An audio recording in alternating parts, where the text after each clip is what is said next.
Hey there, this is Erica from Educating, and this channel is teaching tips, tools, ideas, and resources for new college instructors. Today, I received a video request from a dual enrollment English teacher asking for advice on teaching elements of writing. And so this video isn't specifically about here's an activity for teaching subject-verb agreement. It's more how to approach designing your activities in ways that will be helpful for your students. So to begin, I recommend using relevant writing samples. I think a lot of the time when we're teaching writing, we can just quickly look up a free resource online to use, but the examples of the writing aren't exactly the most invigorating or interesting to our current students. And so I think if you can take the extra step and look for relevant pieces, so pieces of topics that would actually interest your students, it could help them be more invested in the assignment or in the lesson. So for example, you might find what are the most popular authors, for you right now? Take a little poll from your students, or just ask them to post it to a discussion forum. And then look those authors up, right? Find a page from a book, right? Or a poem that they wrote, or a short story, and use those as examples for your lessons. Or maybe you find news articles of topics that would interest your students, and use those as examples of your writing. So relevant pieces, interesting pieces, rather than just quick find pieces. Another suggestion is to give your students annotated writing samples. So potentially, hey, here's this paragraph, and I've annotated all the subjects, the verbs, the adjectives, the adverbs, prepositional phrases, the transitional phrases, etc. So you can see examples of these on this page. And then now let's do a hands-on activity where you find examples in this blank one. Now you annotate it. Or you might have, hey, here is an essay, and I've highlighted in green all topic sentences. I've highlighted in blue all of the close reading. I've highlighted in orange all the analysis, and then in turquoise all the research that's been cited in it. Light turquoise for paraphrase, dark turquoise for direct quotes. I highlighted in this color all the MLA citations, right? Do a heavy annotation of a longer piece of writing that students are expected to do themselves. So they have if I'm looking at mine, maybe do an activity later on where they have to highlight their own essay, and I have no blue, and her example had so much blue. I'm missing something, right? So that can be helpful as well, giving them annotated work to look at when they're working on their own projects. I also recommend having a mix of group and individual activities. I would start with group to just get a sense of, okay, well, you're working together, it's a collaboration, you'll have someone else to rely on, but some students might rely too much on their group members and not learn it themselves. So I also recommend having individual activities.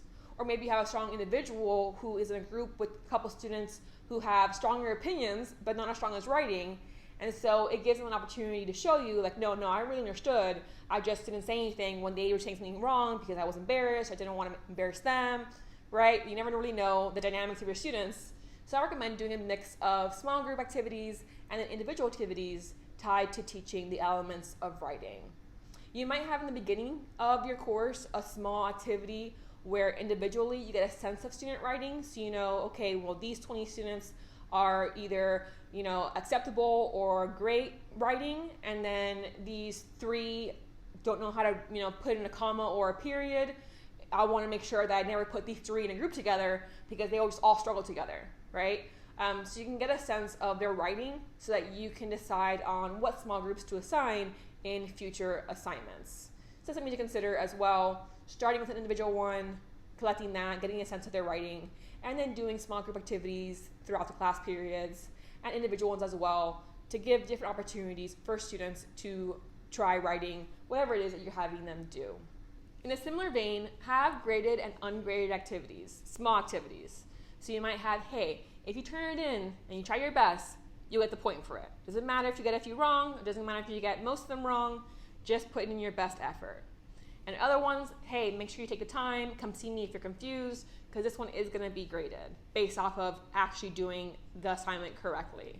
So having that mix can be really helpful because a lot of students have confidence issues around their writing. They've been told they're a poor writer, English is their second, third, fourth language. So having that really, you turn in and you're fine, right? Try your best, could help them feel less anxious about doing that assignment and then builds towards the small ones that are graded, which builds obviously to the major projects that they're turning in.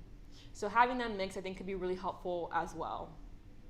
And then mixing private and public activities. So I have a video about how I've given public verbal feedback to my students, my composition students, that I'll link below.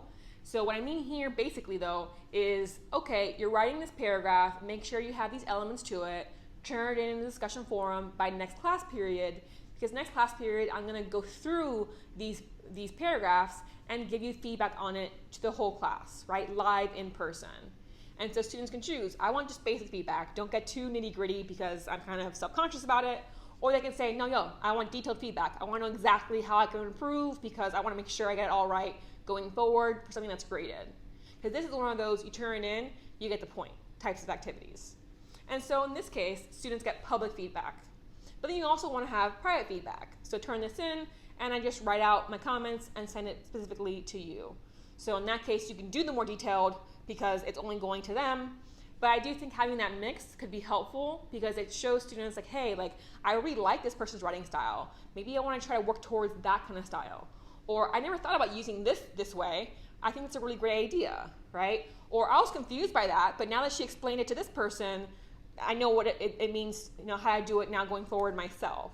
So doing that mixture as well, I think could be really helpful. So again, this is more just like approaches to designing activities.